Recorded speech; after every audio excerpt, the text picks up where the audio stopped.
Let's make a plantain maxime. More about this culinary technique in the comments.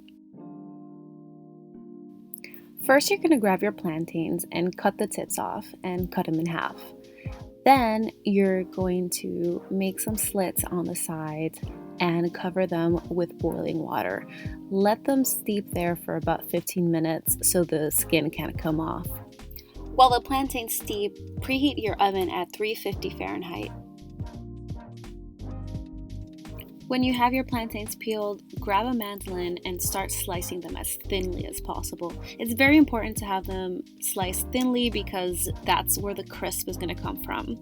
When you have them sliced, arrange them like so in a very neat circle.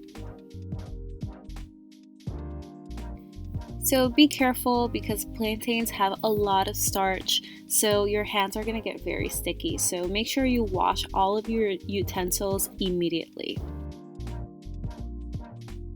So we want these to be very compact so they can crisp. So we're going to cover them with parchment paper and use another tray to make some weight on them. Excuse me while I make some silly faces. And we're going to just pop them in the oven. So this is right after 5 minutes.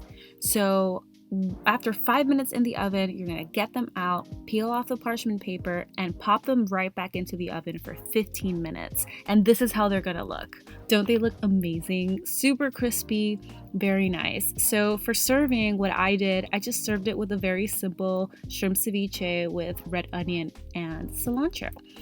And now for a little crisp test.